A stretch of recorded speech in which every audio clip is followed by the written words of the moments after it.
Olá, futuros escritores, sejam todos muito bem-vindos. Eu sou a Bianca e esse é o terceiro episódio da Cyberpoesia Inventada, o projeto que tem como objetivo te ajudar a construir a sua memória literária nos moldes da cyberpoesia, o gênero literário do mundo cibernético. A nossa invenção da cyberpoesia está hospedada no canal Letras em Rede, projeto de estágio supervisionado online do curso de Letras da Universidade do Estado do Amazonas. Esse projeto é coordenado pela professora doutora Socorro Viana. Então, Bianca, o que significa o termo memórias literárias? Então, poetinhas, para responder essa pergunta, nós precisaremos atravessar o universo mágico das memórias literárias. Na verdade, esse é o nosso primeiro contato com o gênero, né? Então eu acho que nada mais justo do que nos apresentarmos como manda o roteiro. Fechado? Bom, para entender esse gênero tão delicado, temos de pensar que a escrita só acontece através da prática social da linguagem. A partir disso, nós compreendemos que não se produz linguagem sozinho. Então, é muito importante que você, nosso futuro escritor, produtor de textos, poeta, prosador e artista, conheça o seu redor. Conheça sua comunidade, sua família, o lugar onde você vive, tudo. Para que só assim você possa vivenciar experiências indescritíveis, boas o suficiente para ocuparem o lugar brilhante da memória. Além disso, o campo da memória pode ser dialogado. Afinal, sabe quando você almoça com seus avós e eles te contam sobre um evento maravilhoso que ocorreu lá em 1956? Isso é memória. Ou até mesmo quando a sua mãe ou seu pai contam quando eles tiveram a primeira paixão? É memória também. Escrever sobre as nossas memórias é um dos atos de maior coragem, vulnerabilidade e beleza. Porque, se pararmos para pensar, colocar a nossa memória, ou a memória de outra pessoa, para jogo, significa mostrar uma parte muito única.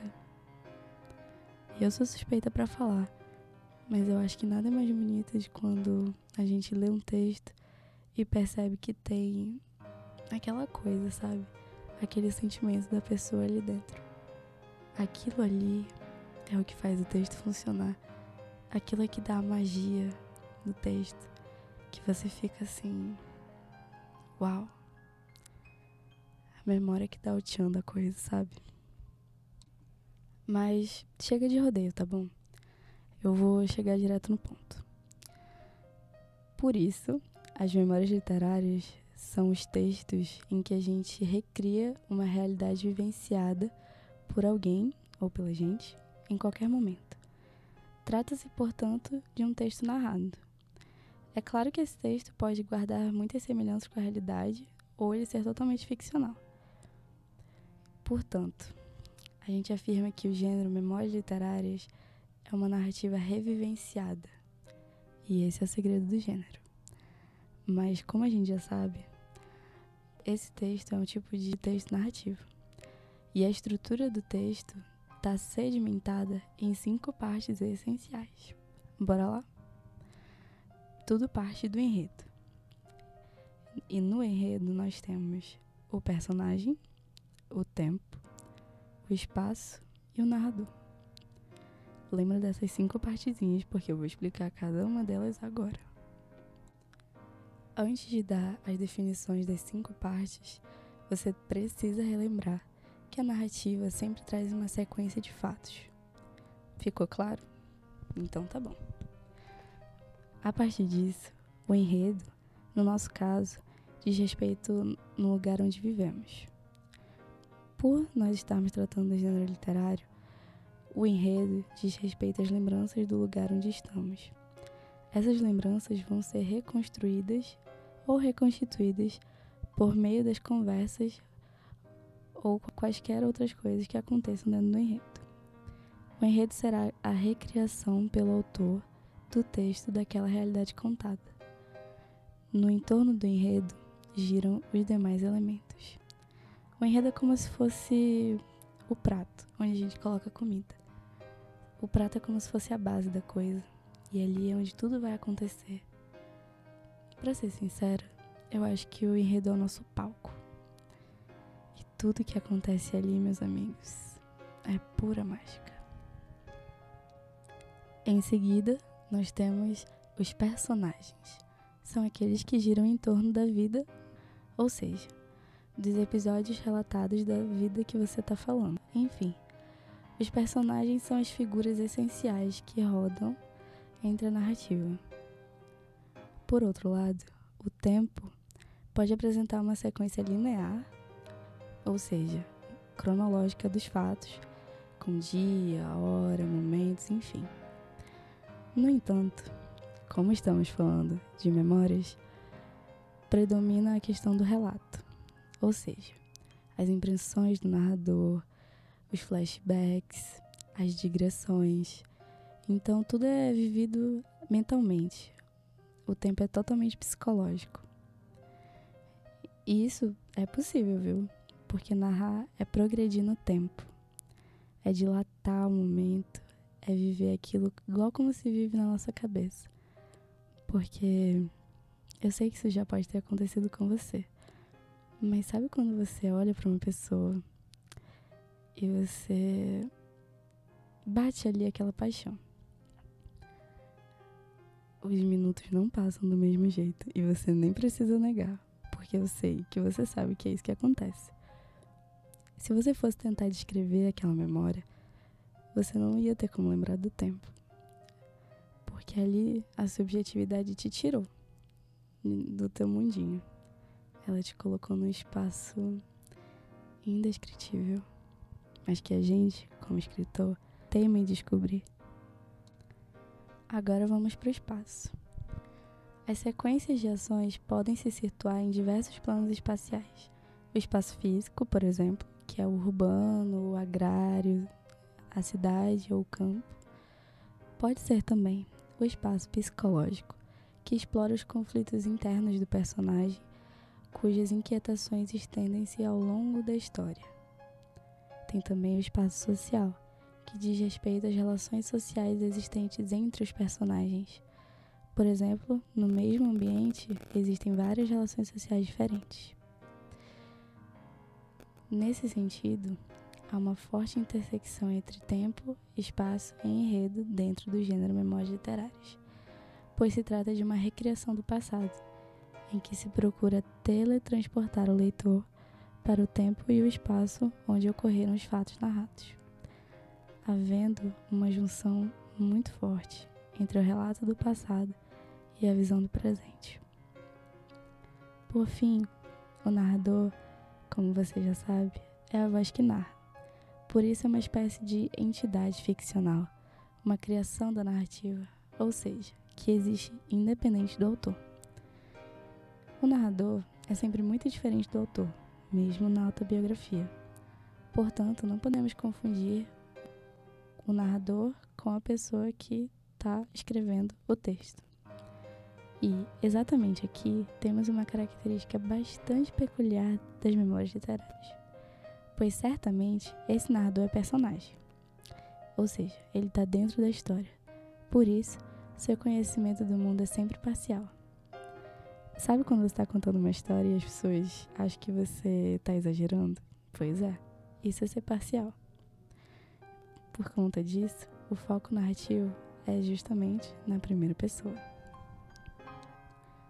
Ei, meu querido escritor, eu preciso te dizer uma coisa. Existe uma coisa que vocês precisam entender para que a gente possa de verdade compreender e apreciar os textos de memórias literárias. Não importa que as lembranças não sejam suas. Afinal, estamos tratando de uma ficção. Ou seja, na trama ficcional, aquela verdade passa a ser a verdade absoluta, independente de tenha sido você que viveu ou seu pai, sua mãe, seu avô, seu primo, sua... Afinal, qualquer semelhança com a realidade é mera coincidência. Então, Bianca, por que memórias literárias? Bom, a gente entende que esse gênero é um texto da linha da ficção, certo? Então, O que na verdade caracteriza um texto da ficção ou um texto literário? Vamos pensar antes no processo, na forma que falamos ou escrevemos. Existe um processo de selecionar e de combinar as palavras que se constituem como arranjos básicos no comportamento verbal. Na construção, o texto literário, esse processo de seleção e combinação das palavras ocorre como um enredamento do personagem em imagens, em impressões de sentimentos que podem ou não ajudar a despertar as emoções em relação aos fatos narrados. Por isso, o gênero memórias literárias não pode ser um mero espelhamento da realidade. Na feitura literária, o autor do texto desenha a poética da mensagem. Ele seleciona minuciosamente, dentre tantos elementos do código da língua, uma combinação exata que reestrutura a palavra, o signo e a imagem, causando um quadro visual. Por exemplo, por meio das figuras de linguagem. Você conhece, né? As metáforas, os eufemismos, as hipérboles, enfim, tantas outras coisas que só um bom futuro escritor pode identificar. Tá bom, a gente falou, mas eu preciso dizer algumas coisas. Pra metade da conversa, eu vou ler aqui um trecho do Memórias Inventadas, do nosso autor maravilhoso, Manuel de Barros. Ouve e me diz o que você sentiu. Eu não amava que botassem data na minha existência. A gente usava mais era encher o tempo. Nossa data maior era o quando. O quando mandava em nós. A gente era o que quisesse ser, só usando esse advérbio. Assim, por exemplo, tem hora que eu sou quando uma árvore e podia apreciar melhor os passarinhos. Ou tem hora que eu sou quando uma pedra. E sendo uma pedra, eu posso conviver com os lagartos e os musgos. Assim, tem hora que eu sou quando um rio. E as garças me beijam e me abençoam. Essa era uma teoria que a gente inventava nas tardes. Hoje, quando eu estou infante, eu resolvi voltar quando infante, por um gosto de voltar, como quem aprecia de ir às origens de uma coisa ou de um ser. Então agora, eu estou quando infante. Agora nossos irmãos, nosso pai, nossa mãe e todos moramos no rancho de palha perto de uma aguada.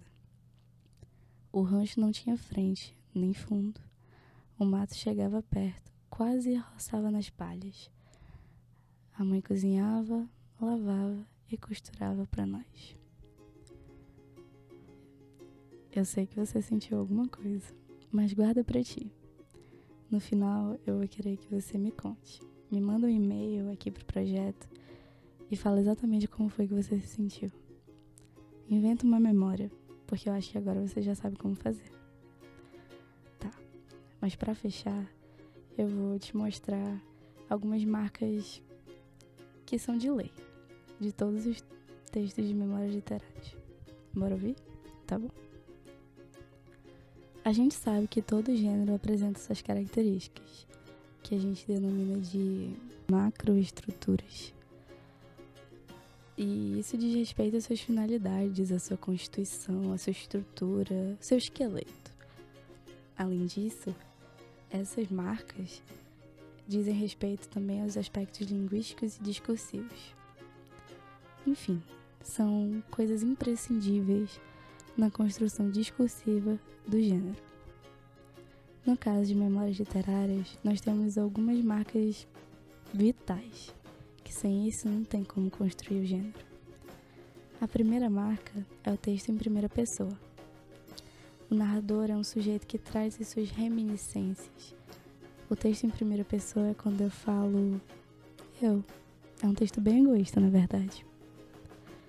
A segunda marca é a mistura de sensações.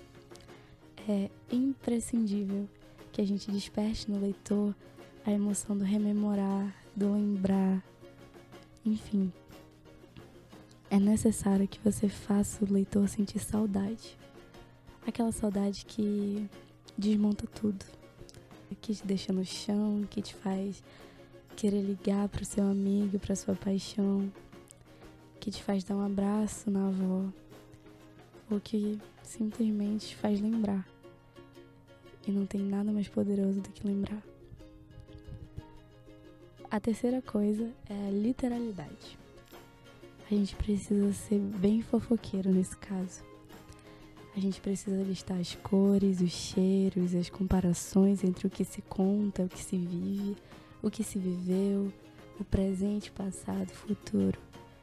A gente precisa inventar muito bem alguma coisa, ao ponto de ser quase verdade. Porque na literatura, a gente está sempre na pontinha do abismo entre o real e o que a gente inventa. A gente precisa também de expressões adverbiais. Elas são importantíssimas para marcar o tempo em que ocorrem as coisas, porque situa o leitor nos fatos narrados entre passado, lembranças, marcando assim um contraste com as expressões que determinam o ato enunciativo. Bom, por fim nós temos 2 jogos. O jogo do verbo, porque, como eu contei, as narrativas em geral são construídas com verbos no passado. Essa característica é imprescindível no gênero Memórias Literárias, porque o pretérito perfeito indica uma ação pontual, completamente terminada no passado. Aconteceu e terminou ali. Mas ela determina o cenário, o ambiente. Por outro lado, o pretérito imperfeito indica a ação habitual no tempo passado, ou seja, um fato cotidiano que se repete muitas vezes, marcando a sequência de ações narradas, típicas do texto narrativo. Agora, o jogo de passado e presente é o que dá o tom. O eu narrativo, na construção discursiva das lembranças, precisa marcar o contraste entre a situação vivida, ou seja, as memórias, e o tempo da enunciação. De certa forma, esse jogo precisa ser sentido pelo leitor e precisa ser marcado, pelo menos na conclusão. O gênero Memórias Literárias reúne a tessitura dos fios da lembrança nas palavras, perpetuando a memória da comunidade na figura dos mais velhos locais, prova contundente das práticas sociais da linguagem. Bianca, então, Memórias Póstumas de Brás Cubas pode ser considerado um texto memorialista? Bom, apesar desse livro ser um romance que ironizava muitas coisas, ele fala de memórias, né? Ele recria tudo que o personagem viveu depois da sua morte. Então, de acordo com o que a gente falou aqui hoje, você concorda comigo que é sim um texto memorialista?